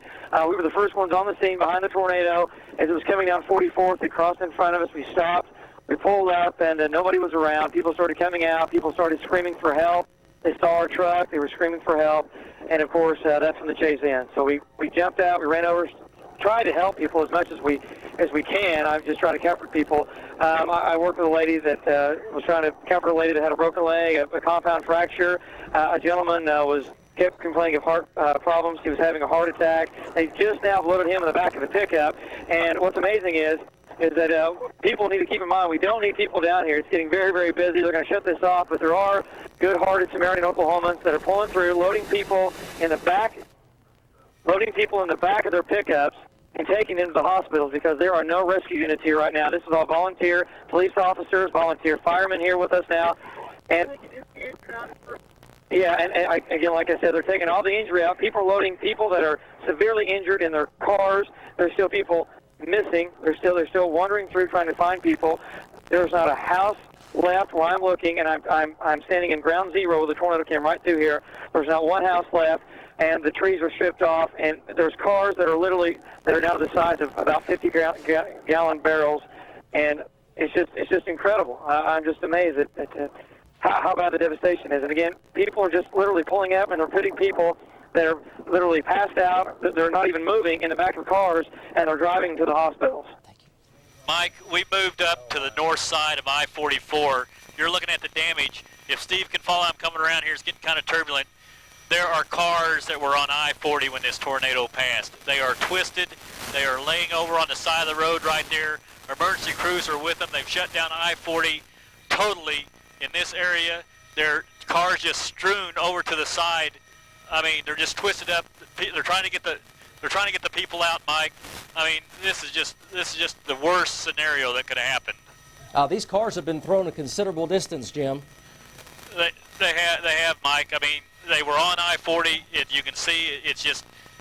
I don't know what I just need to let the pictures show you the devastation, Mike, of the power of this thing. It's wiped out a hotel here across, but the people that were on I-40. I mean, they had no chance, Mike. No, there's cars down in the creek. It's horrible. Well, Mike, I just walked back into this neighborhood, and I saw probably 50 to 75 homes before I came back out, and they are completely demolished. Some of the homes only may have a closet standing or just one part of a room standing. And we are hearing reports of injuries. I just talked to an emergency worker. They're setting up a command post here behind me. You can see that. And I asked, are there injuries? He says, yes, there are injuries. How many? He said, too many to count. One of the residents back here that got out safely said about 15 minutes ago they were trying to get a person that was trapped inside of their home out. And another person they said they believed was in critical condition that they took away. But I don't know if you can see the path of the storm, but you can see I guess we're on video right now. Well, let me show you. You can see, like, this is the First Baptist Church where this command post is, and we're behind the sign that is crumpled there. You can see the path of the tornado as it crossed Southeast 89th, hit a small daycare center there, and then moved back through this neighborhood. Now, let's show you some more of the video that we have. And everywhere we looked and talked to people, they were telling stories of being in cellars, being in closets.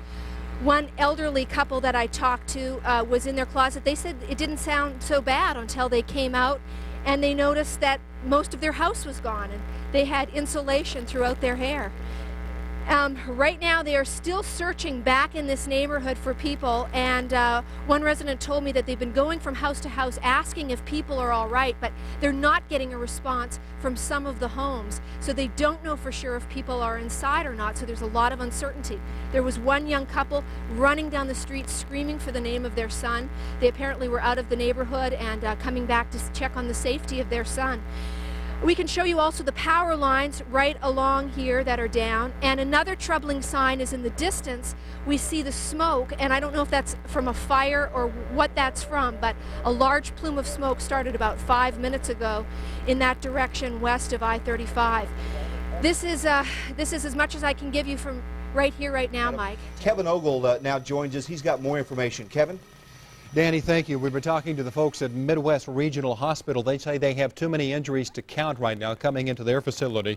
They do know that 3 are in critical, 2 small children involved right now. Also at Midwest Regional, we told you about Southwest Medical Center. They had about 20 patients being transported to them, several of them critical. Those folks were coming from the 134th and Southwestern areas. So again, area hospitals beginning to get some of those critically injured folks from that enormous tornado that ripped through that area right there. Back to you.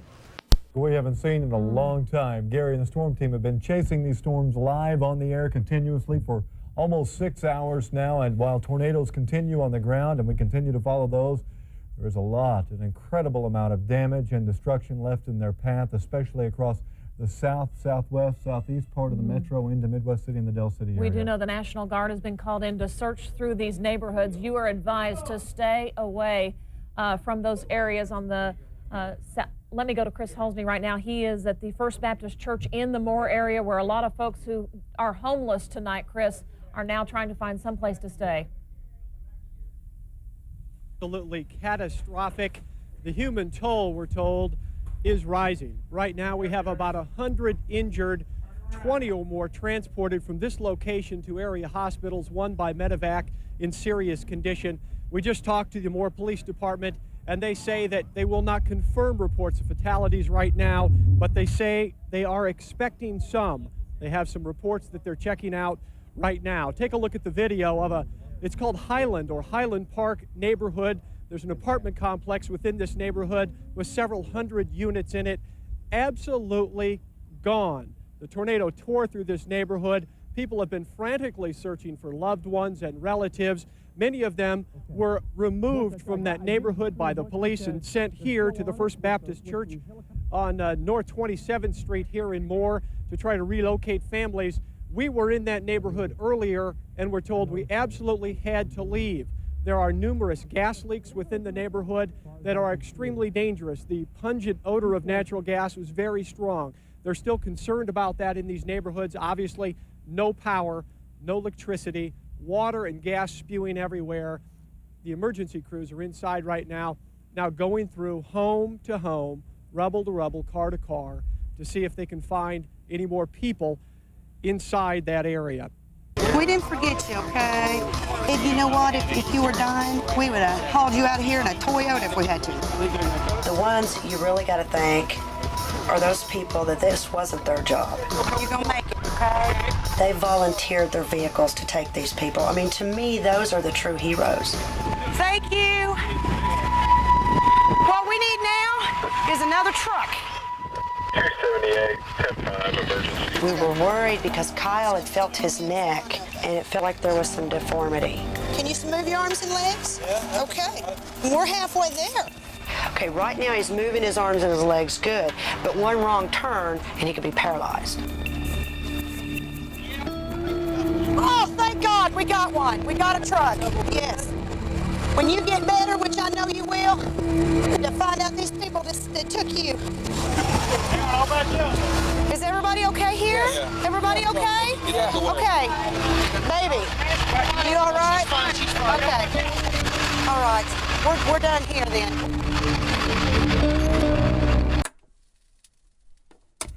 All right, we do have crews out in the field right now. We want to go to our Rich Field, who's been out and about surveying the damage. Rich, what are you finding? Kelly, we can just tell you there is a lot of devastation where we are, just like there is throughout the entire metro area. We are right now at Southwest 134th Street between May and Penn in the Country Place edition. As you can see from a little bit earlier, we arrived here at the scene about 5 minutes after the tornado ripped right through this area and continued going northwest through the area. Ambulance and rescue crews were just arriving on the scene when we showed up. A lot of people in the area really not knowing what to do. The smell of natural gas was very, very thick in the air. Open pipes were spewing out gas. People began walking around just trying to look into the wreckage of the homes, trying to find any survivors, calling out names, asking if there was anyone alive in the rubbled heaps that were just left of slabs. There were just bare slabs everywhere. This housing addition, there's probably about between 80 and 100 homes in this area. It looks like all of them sustained some very, very serious damage. Several of them, 10 to 20, completely wiped off their foundations. Mike, that's right. These people need to stay out of these neighborhoods because now all the side streets are just parking lots, Mike. It's just incredible. We're moving up to I-35 I-35 is just a parking lot. I mean, but they need to, I know they're concerned, but they are just jamming the roads here. The emergency vehicles are not able to get through because you can see it's just a parking lot, Mike. There's just so many people trying to stream into this area. They need to stay clear of it. Let these people get in here and work through this rubble to try to save the people or anybody that's trapped in this. Jim, you've been hovering over the damage. Can you give us an estimate as to how many homes you believe are damaged and how many are destroyed that you've seen? Mike, it's hundreds. It could be in the thousands. I mean, it's such a wide area. I mean, I would say it's in the thousands, Mike. I just don't know. I wouldn't be truthful if I gave you any kind of number, but it's just so many. It's just hard to count.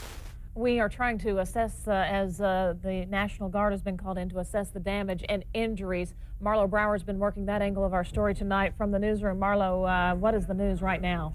Well, I've been out at Integra Southwest Medical Center, and injuries were coming in minutes after the tornado hit in the Mercy area, hit in the Moore area. As you can see, all the different hospitals are reporting various injuries. Mercy Hospital has no injuries. St. Anthony's has 9 injured at the moment. Norman Regional has 30 injured. Southwest Medical Center has 50 injured, and 4 are now confirmed dead. Baptist Integris, 10 to 20 injured, as well as 8 overcome by gas, and also there are some walking wounded walking around as well. We do know that as they do come into the hospitals, the doctors and the nurses have been called into all of these hospitals. Most of the hospitals are on priority 1 alert, trying to help all the people that come into the emergency room. A chopper arrives to evacuate the injured. Steve decides that Wyatt's grandfather, Blaine Darnell, must go first. Our worst is back here. This guy was vomiting blood. This is our guy. How we doing? Right here, this one first. Right here, guys. Blaine, tell me where you're hurting the worst. Your chest? Are you breathing okay, Blaine? Blaine was in really tough shape there in the gymnasium. He had thrown up a lot of blood, and I was really afraid we're going to lose him in there. Metaflight takes Blaine back to Oklahoma City, where the injured are flooding area hospitals.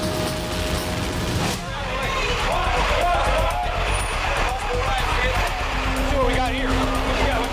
Arm, lower back, tip back of the head. Hold up, right? How you doing, bud? Did we get knocked out? He's unconscious. Hold on. What do you see, caller? A young lady and her mom survived by jumping in kind of a hole in their house. Here's what the mother had to say. You trapped under there? I was already in there. She just barely got in there and closed the door and it hit. What did it sound like? Freight train.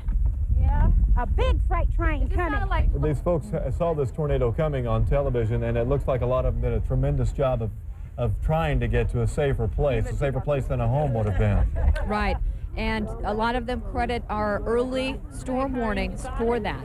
A lot of them said that they were just calm and kept listening to Gary's warnings, and credit him for their safety tonight. Hey, Amy, where are these people going to go? Did you get a chance to talk to very many of these people? Where are they going to go tonight? Yes, we have a couple of places that they're going to go, and I'm trying to find this right now. Now, Oak Crest Church of Christ at 89th Street between Penn and Western.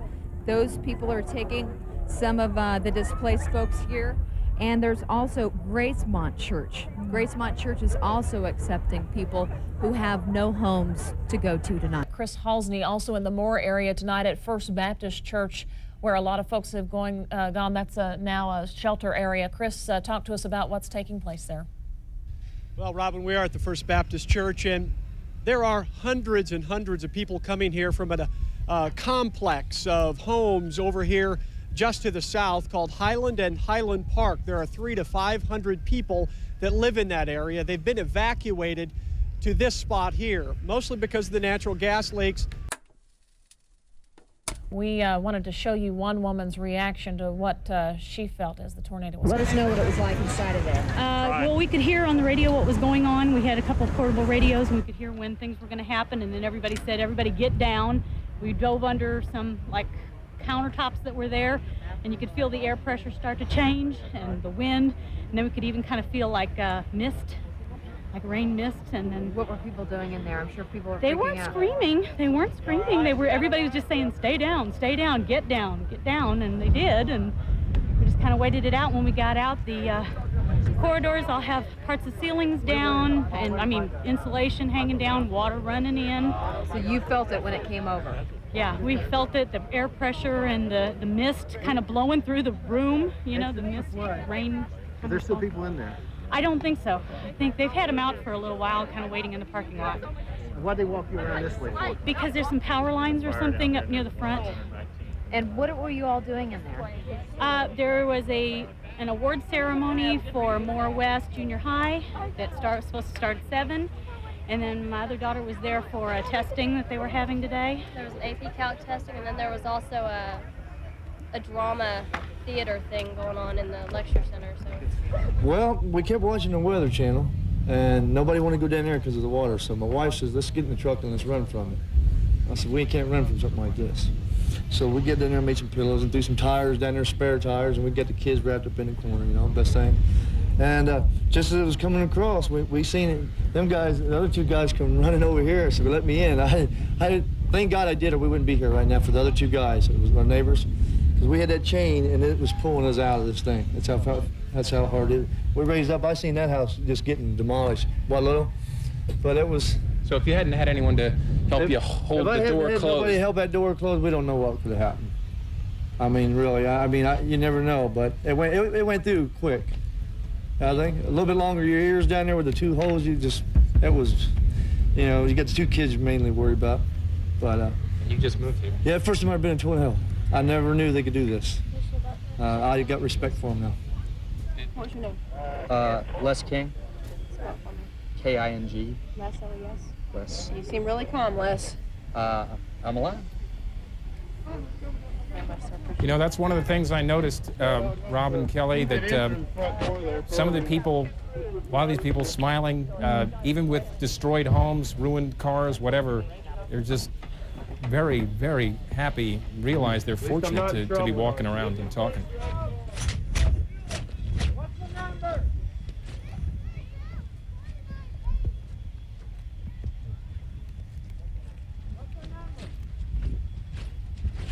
Is everyone okay? They're going next street over. They said nobody's been over there. They've got some injured people next street over.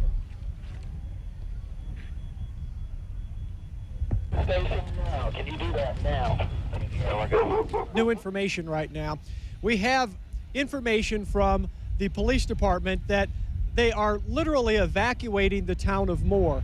They are moving people out of Moore as fast as they possibly can, out the main routes. They've shut down all the exit ramps off I-35, and they are simply not going to let people back in by morning. They are doing a street-by-street shutdown of Moore.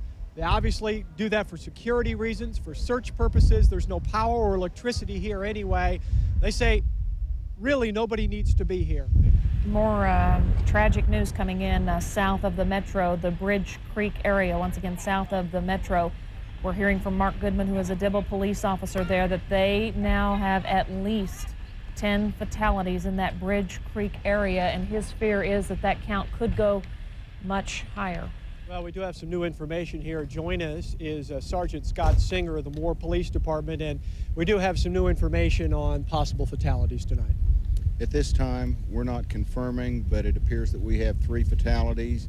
These fatalities were from the area that was west of the interstate between 12th and 27th. We are expecting the remains of those people to be brought to the makeshift morgue here at the First Baptist Church. At that time, an identification will be made, and we will be able to provide other information. This is almost unbelievable at this point with the kind of devastation of this community that's going on, but you've already seen some looting going on. It's true. Apparently, some people don't care that this city will be in mourning for some time and in repair for some time. They see it as an opportunity to go out and vandalize, burglarize. We want them to know that there are a lot of officers on the street tonight from neighboring jurisdictions and our own officers.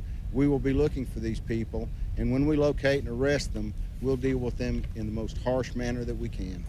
We have an update from David Payne. David, go ahead.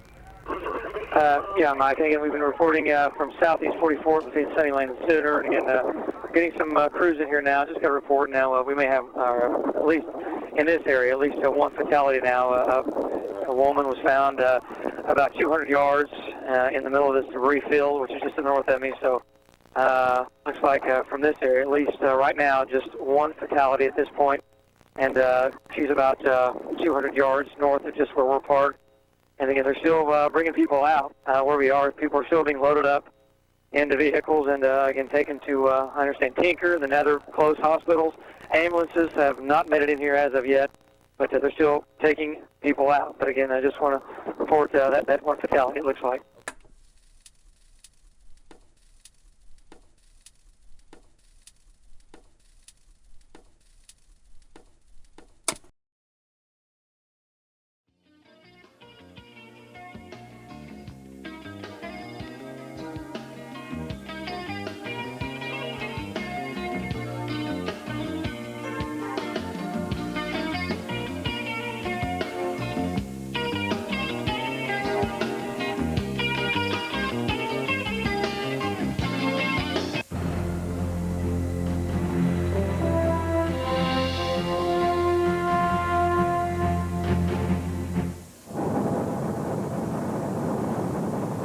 Looking at the deadly power of nature, this tornado whipping up debris through the air was one of the killer twisters that leveled whole neighborhoods in Oklahoma and Kansas.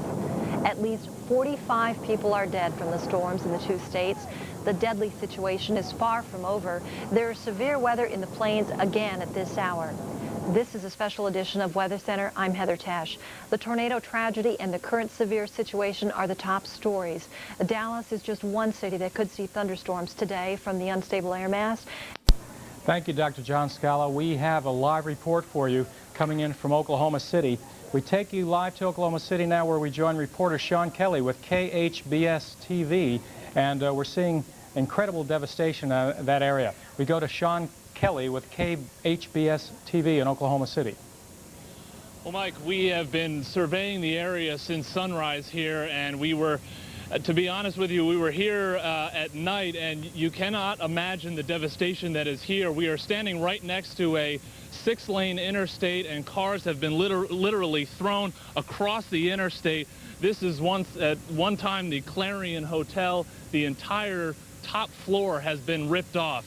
The devastation is enormous. Some homes ripped clear off their foundation. Many deaths to report at this time. We are in an area that is reporting only 4 deaths, although we know the total number of deaths in Oklahoma City is much larger than that. Many people here are now comparing this to the bombing in Oklahoma City. And while there were certainly more deaths during that bombing, they are saying that the devastation of this is much greater. Mike? Well, that certainly looks very impressive in Oklahoma City, very unfortunate as well. And thanks for that live report from Oklahoma City. That's Sean Kelly with KHBS TV in Oklahoma City.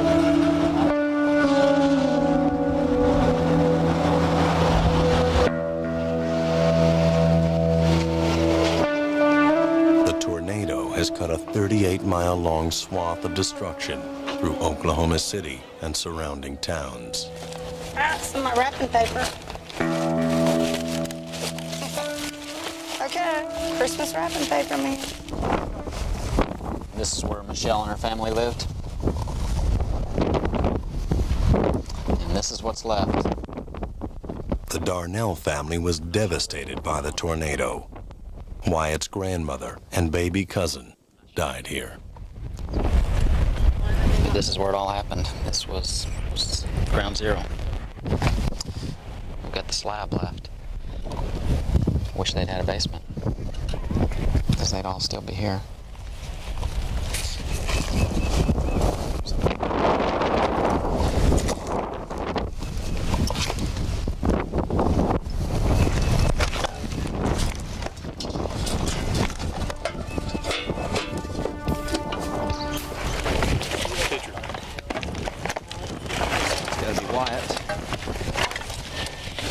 Yeah, that's Wyatt. It could be up in here, around in here somewhere. That's great. vaccination. Michelle.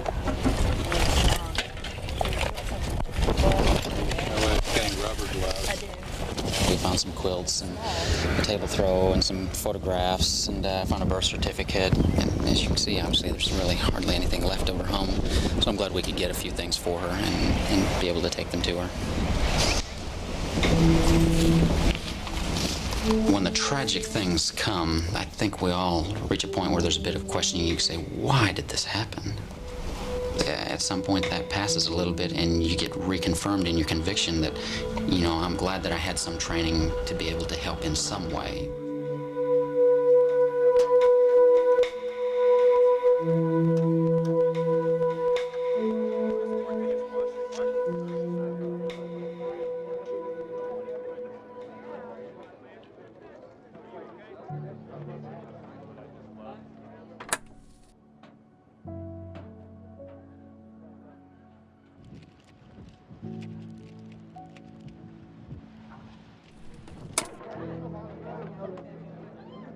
This is the most devastating tornado I have ever seen.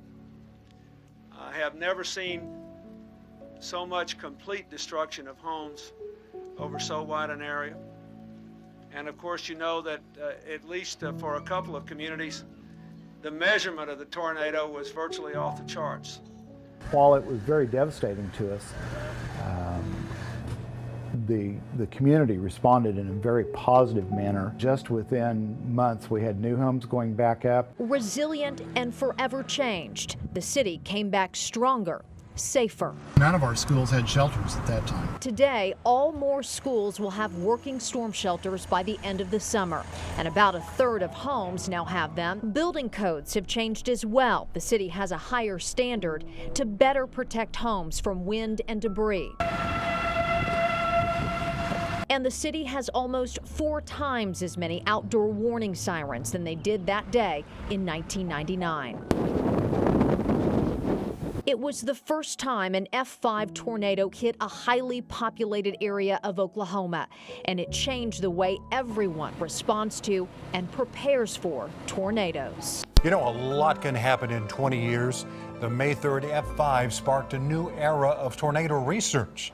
Scientists have been passionately pursuing the common goal of increasing lead time and saving lives. Tonight, Emily Sutton tells us how scientists are revolutionizing tornado prediction right in our own backyard. You had radars that were on the trucks for the first time that could be brought close to tornadoes to make observations that you have a pretty low chance of getting if you have a radar that just sits in one spot. The notoriety sparked a radar renaissance. May 3rd, 1999 was really the first time it got attention for tornadoes and being able to see the debris inside the storm. 20 years ago, mobile radars scanned every 5 minutes.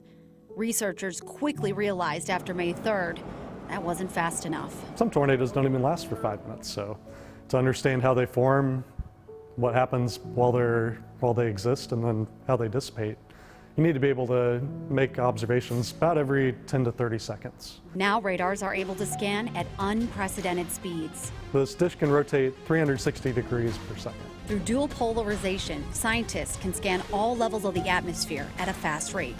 The radar we used to collect data on May 20th, so we scanned every 20 seconds with this radar. The newest technology is called phased array radar. Understanding tornado genesis and comparing it to storms that don't produce tornadoes.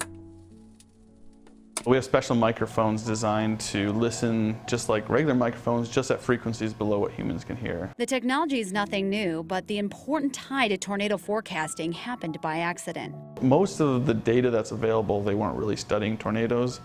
It's more like we were studying infrasound and a tornado happened next to us. The OSU team has been collecting data for the past 2 years, which happened to be slower than normal storm seasons. But they did get a hit a few years ago. May 11th, 2017, there was a small tornado in Perkins. It was a very weak one, but we picked up the signal about 10 minutes beforehand. This tornado had no warning. So when the tornado formed, we had these spikes. Albing says the microphones can pick up a tornado signature up to an hour before it touches down and up to 100 miles away. This will greatly increase the confidence in tornado warnings and hopefully get the false alarm rate down without shortening lead time. The leadership of our council and our city manager at that point in time that looked at it and said, you know, we're gonna survive this, and we're gonna make something better than what we had before. I think we started thinking, how do we start cleaning this mess up? FEMA had their plan for cleanup. We did our own. We did it cheaper, we did it better. We contracted almost immediately with some local companies to start hauling stuff out and cleaning up where we could. FEMA came in, they asked for different reports because our city staff was so prepared for that kind of accident. They had done everything FEMA asked for. They just handed it to FEMA. And FEMA looked at it and said, we're gonna go to another city, you guys have it together. So our city staff was just tremendous. And so, because we had a lot of people coming in saying, well, I'm just gonna move a trailer in, or I'm gonna just put an RV in there. And so we ended up going through the process of establishing some specific development standards for the redevelopment in those areas. The city went out and got all those grants for all those storm shelters that are all over the community. I mean, it's the numbers in the thousands of how many shelters that we have now.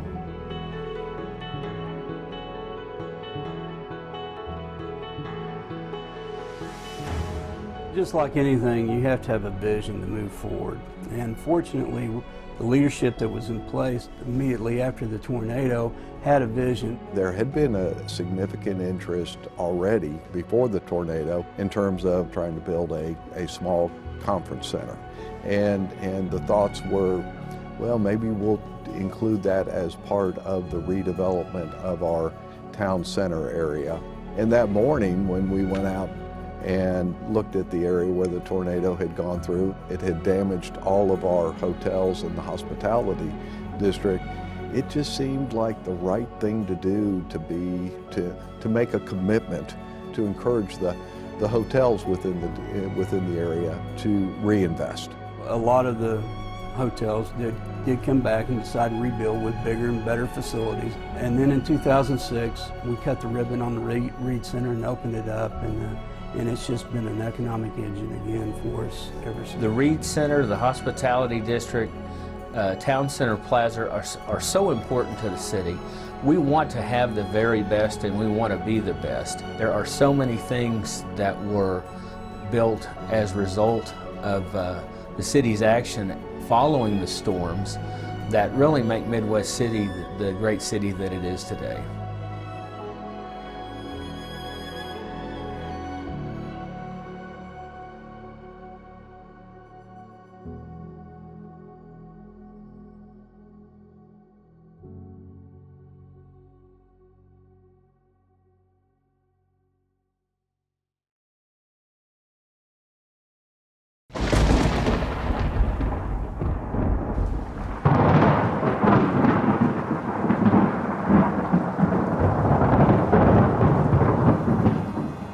It might be in 1 year, it might be in 10 years, it might be in 50 years. It is going to happen again, and people will need somewhere to go. So people that don't have the plan, don't have the safe room, don't have the place to go, are at risk.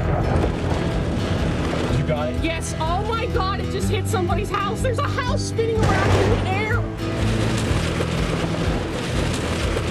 Let's go to the storm tracker. Tornado emergency now in effect for Moore. Tornado emergency for Moore. You folks in Moore, you need to grab whatever it is you need to grab, and you need to go underground. Bottom line, grab your kids, grab your loved ones, grab your friends, or just get out of the way. Tornado emergency for Moore. Thank God. Oh my God.